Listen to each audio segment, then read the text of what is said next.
मागील भागात दोघेही शांत असतात, काहीही बोलत नाही. तोच अभि सचिनला मेसेज करतो आणि तनुजाच्या मोबाईलला नोटिफिकेशन येते.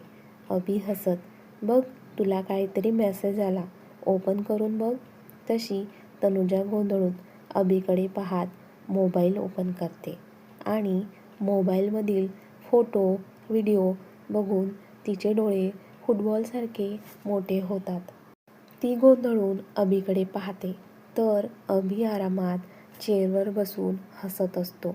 तनुजा त्याच्यावर ओरडत, "हा काय प्रकार आहे अभि?"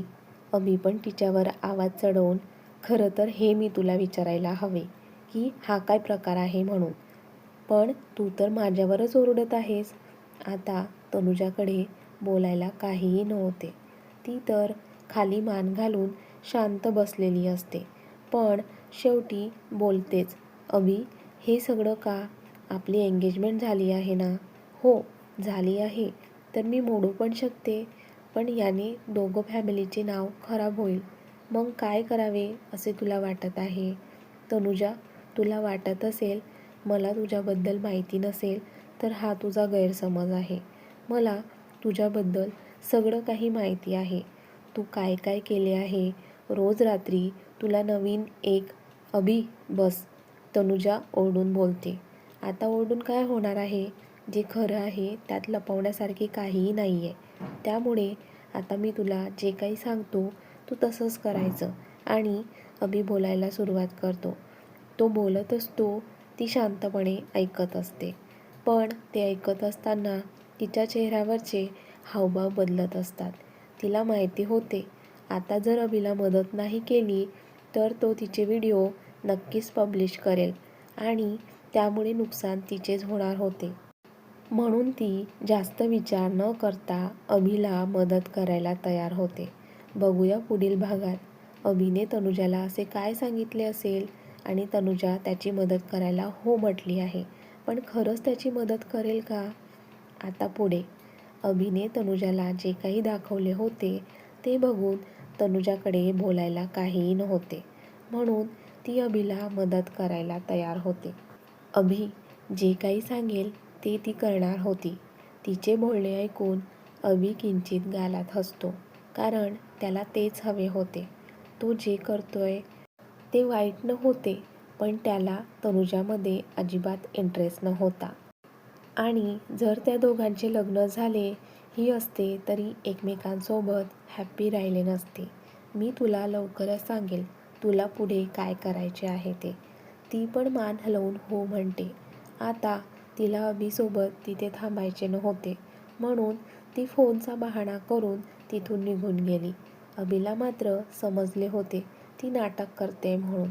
अभि त्याचा मोबाईलमध्ये पाहत, चला एक काम झाले, आता दुसरे काम बाकी आहे, आणि तो पण घरी निघून जातो. असे दिवस जात होते. अभि आणि तनुजाच्या लग्नाची खरेदी चालू होती. दोघं फॅमिली मिळून खरेदी करत होत्या. अभिच्या आई सगळं काही तनुजाच्या आवडीचे घेत होत्या. पण तनुजा बाहेर सगळ्यांसमोर हॅप्पी आहे असं दाखवत जरी असली तरी ती हॅप्पी नव्हती. ही गोष्ट तिच्या आईच्या बरोबर लक्षात आली होती. उद्या त्या दोघांची मेहंदी होती. त्याच्या 1-2 तास आधी तनुजाला एकटीला बघून आई तिचा हात पकडून त्यांच्या रूममध्ये घेऊन जातात. तनुजाला अंदाज आला होता की आई तिला काय विचारणार आहे म्हणून. "तनुजा, तू आनंदी आहेस ना?" "हो आई, मी आनंदी आहे." तनुजा इकडे तिकडे नजर फिरवत बोलते. "हेच माझ्या डोळ्यात बघून बोल." तनुजा आईच्या डोळ्यात पाहत, "आई, मी खूप हॅप्पी आहे. तुला का असे वाटत आहे?" "नाही, असंच." आई बोलतात. आई तिला अजून काही विचारणार की बाहेरून कुणाचा तरी आवाज येतो आणि त्या बाहेर निघून जातात. हसत खेळत तनुजाची मेहंदी झाली. मेहंदी झाल्यानंतर तनुजा तिच्या रूममध्ये निघून जाते, कारण तिला अभिषेक फोन करणार होता पुढे काय करायचे म्हणून. ती त्याचा विचार करत होतीच की तिचा फोन वाजला आणि फोनवरचे बोलणे ऐकून तिने हो म्हटले आणि फोन ठेवला. तशीच विचार करून ती झोपून गेली. उद्या सकाळी त्या दोघांना हळद लागली. हळदीनंतर त्या दोघांचे लग्न होणार होते. अभिषेकच्या घरची मंडळी बारात घेऊन हॉलमध्ये पोहोचले की कुणीतरी पळतच लीलाबाईंजवळ आल्या आणि त्यांच्या कानात काहीतरी सांगितले. ते ऐकून लीलाबाई यांच्या चेहऱ्याचा रंगच उडाला. त्या घाईघाईमध्ये तनुजा होती त्या रूममध्ये पळत आल्यात. रूममध्ये तनुजाला सगळीकडे शोधले, पण तनुजा त्यांना कुठेही दिसली नाही. बेडवर एक कागद ठेवलेला दिसत होता. तोच लीलाबाईंनी घाबरत हातात घेतला आणि वाचायला लागल्यात. ते लेटर वाचून झाल्यानंतर त्या बेडवर बसल्यात, कारण त्यांना विश्वासच बसत नव्हता की तनुजा असं काही करेल म्हणून. इकडे लीलाबाई जेव्हा घाईघाईमध्ये तनुजाच्या रूममध्ये जात होत्या, याकडे नारायणरावांचे लक्ष होते. त्यांना पण काहीतरी गडबड आहे असे वाटले आणि ते पण तिथे आले. लीलाबाईला असे डोक्याला हात लावून बसलेले बघून ते काळजीने त्यांच्याजवळ आले. काय झाले? त्यांचा आवाज आला. लीलाबाईंनी ते लेटर नारायणरावांना दिले. त्यांनी पण ते लेटर वाचले आणि त्यांना खूप मोठा धक्का बसला. बारात लग्न मंडपात पोचली होती आणि तनुजा कुठे गेली याचा कुणाला पत्ता नव्हता. आता काय करायचे? नारायणराव बोलले. आपल्या अभिच्या घरच्यांना सांगावं लागेल.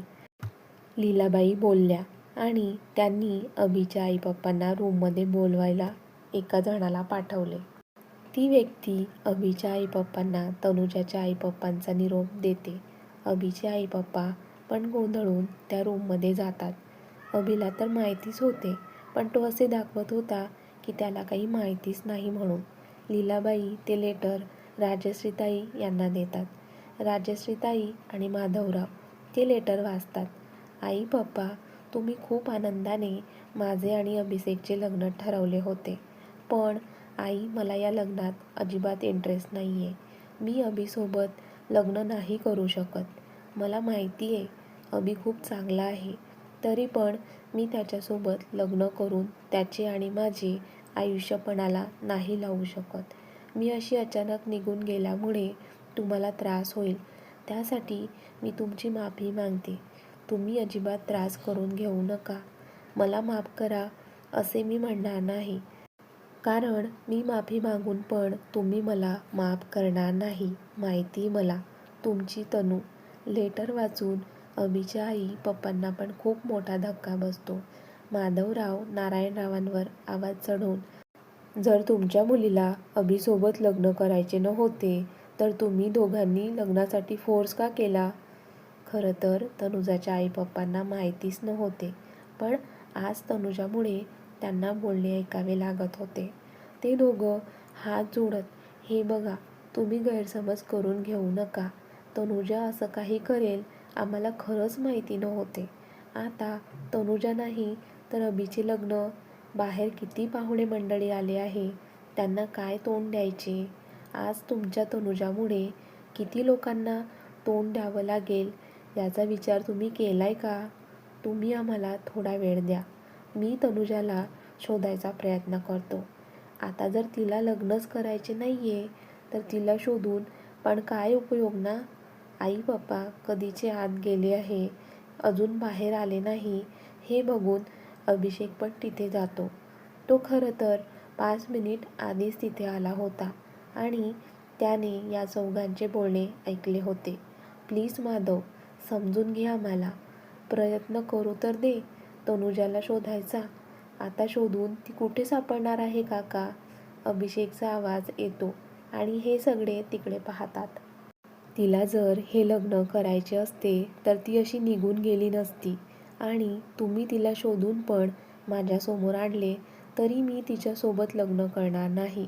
अभिचे बोलणे ऐकून ते चारही शॉक लागल्यासारखे त्याच्याकडे पाहतात. अभिची आई अभिजवळ येत, अभि, काय बोलतोय? तुझं तुला तरी कळतंय का? हे लग्न नाही झाले तर आपल्याला बाहेर किती गोष्टींना सामोरे जावे लागणार आहे याचा विचार केलायस का तू? हो आई, त्या सगळ्यांचा विचार करूनच मी हे बोलत आहे. हो, पण तनुजाच नाही आहे तर हे कसं शक्य आहे ना? वेळ पण किती कमी आहे, तिला शोधता पण येणार नाही. या सगळ्यात एका कोपऱ्यात चेहऱ्यावर ओढणी तोंडाला मास्क लावून एक मुलगी घाबरत उभी होती की अभिषेक त्या मुलीजवळ गेला आणि तिचा हात पकडून त्या 4ही जणांच्या समोर तिला घेऊन आला. जर तुम्हाला वाटत असेल आपल्या दोघं फॅमिलीचे नाव बाहेर खराब होऊ नये तर मी जे बोलेल ते तुम्ही ऐकून घ्या. आणि तो बोलायला लागला. तनुजाला हे लग्न करायचे नव्हते म्हणून ती निघून गेली. जर काका तुम्ही तिला शोधले पण तरी तिला माझ्यासोबत लग्नच करायचे नाहीये म्हटल्यावर आपण तिच्यावर जबरदस्ती करू शकत नाही. लग्नाची तयारी तर झाली आहे, मग प्रश्न आहे लग्न करायचे कुणासोबत? अभि त्या मुलीचा हात पकडून वर करत, मी हिच्यासोबत लग्न करायला तयार आहे. अभि असं बोलताच लीलाबाईच्या कपाळावर आठ्या पडतात आणि न राहून त्या बोलतात, अभि तू हिच्यासोबत लग्न नाही करू शकत. का लग्न करू शकत नाही? अभि पण त्यांच्या डोळ्यात पाहत विचारतो.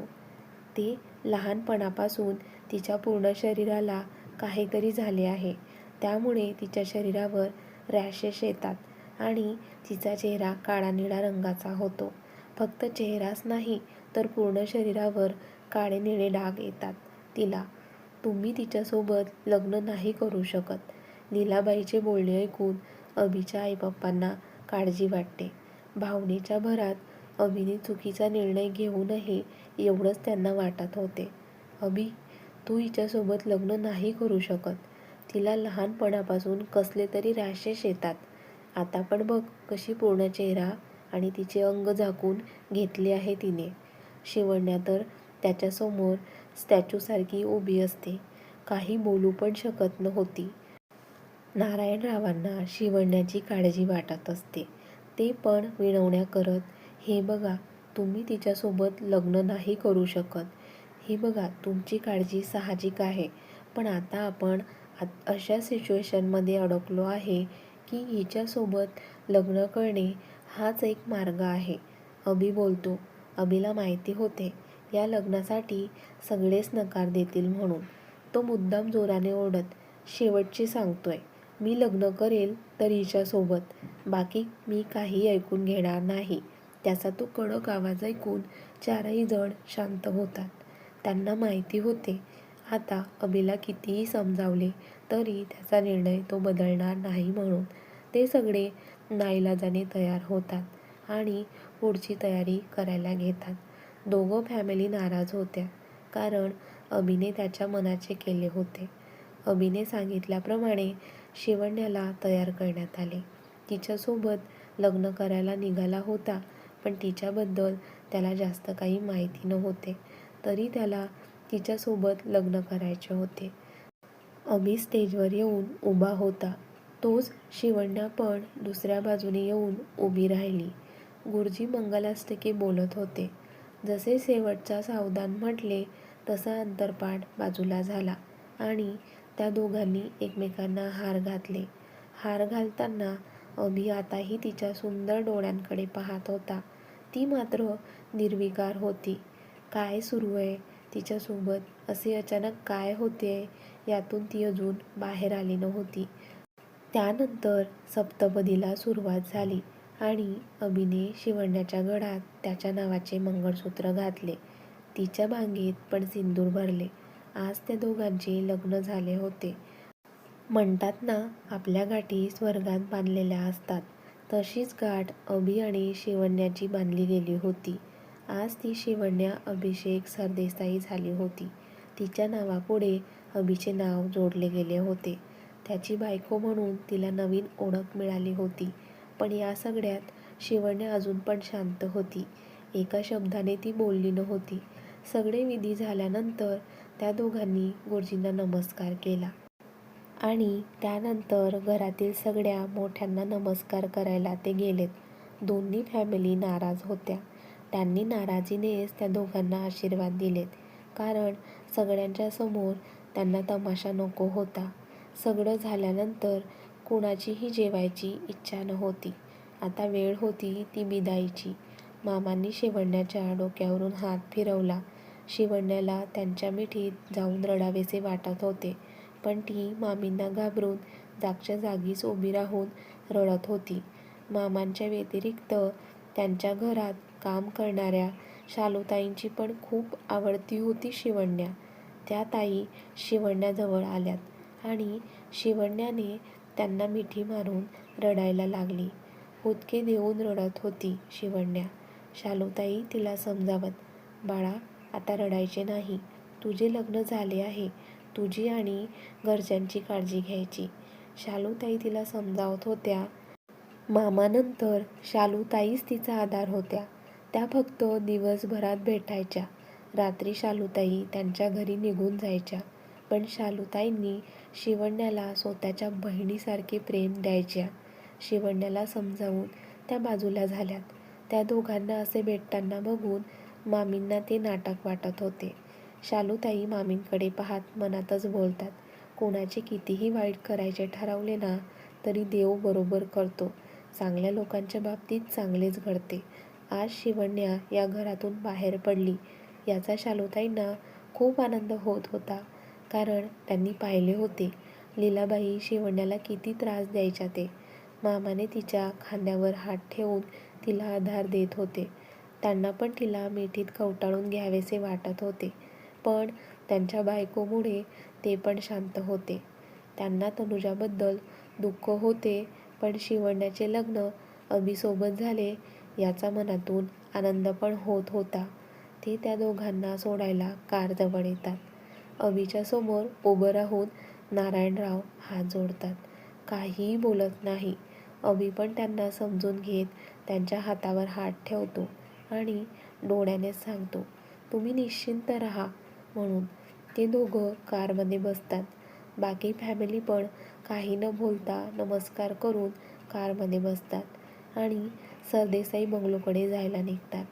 सरदेसाई फॅमिलीमधील मोठ्या मुलाचे लग्न असल्यामुळे त्यांचा बंगलो खूप सुंदर प्रकारे सजवलेला होता. त्यांना पोहोचायला संध्याकाळ झाली, त्यामुळे बंगलो लाईटिंगच्या प्रकाशाने उजळून दिसत होता. त्या दोघांच्या स्वागताची पण पूर्ण तयारी केली होती. फुलांच्या पाकळ्यांची जणू चादरच अंथरली होती. आज शिवण्या अभिसोबत तिच्या सासरी गृहप्रवेश करणार होती. तिला काही तासापूर्वी जे होऊन गेले ते सगळं डोळ्यासमोर येत होते. ती तर तिच्या बहिणीच्या लग्नासाठी तयार होऊन बसली होती आणि आज तिच्या बहिणीच्या जागी तिचे लग्न अभिसोबत झाले होते आणि ती तिच्या सासरी गृहप्रवेश करणार होती. एका तासात तिचे आयुष्य बदलले होते. तिने कधी विचारही केला नसेल की तिचे लग्न होईल म्हणून. सगळं काही झरझर तिच्या डोळ्याच्या समोरून येत होते. इकडे अभि मात्र तिच्याकडे प्रेमाने पाहत विचार करत होता. त्याला पण विश्वास बसत नव्हता की त्याचे लग्न तनुजासोबत नाही तर शिवण्यासोबत झाले म्हणून. त्याच्या मनात प्रश्नही होतेच की खरंच तिला रॅशेस असतील का? तिच्या पूर्ण अंगावर काळेनिळे डाग असतील का? शिवण्या पण विचार करत असते, माझे असे अचानक लग्न झाले आणि आज मी सासरी आले. मी तर कुणाला ओळखतही नाही आणि मला पण कुणी ओळखत नाही. माझ्या सासरची माझा स्वीकार करतील का? की मामी जसे वागायच्या तशीच वागणूक इथे मिळेल असे प्रश्न तिच्या मनातही होते. आणि अभिला पण तिच्याबद्दल काहीही माहिती नव्हते. तिच्याबद्दल त्याला मामींनी सांगितले तेवढंच माहिती होते. मग तो तिचा स्वीकार करेल का की तिचा राग करेल? तिला इकडे तिच्या नवऱ्याकडून प्रेम मिळेल का हा विचार पण शिवण्या करत होती. काय वाटतं, अभिने तिच्यासोबत लग्न करून तिला घरी तर घेऊन आला आहे, पण तिचा स्वीकार तो करेल का? बघूया पुढील भागात. आणि कथेचा भाग कसा वाटला कमेंट्स करून नक्की कळवा. आणि व्हिडिओला लाईक करा, जास्तीत जास्त शेअर करा, त्याचबरोबर आठवणीने हाईप पण करा. तुमच्या सगळ्यांच्या आवडत्या लाईव्ह मराठी स्टोरी चॅनलला सबस्क्राईब पण करा. धन्यवाद.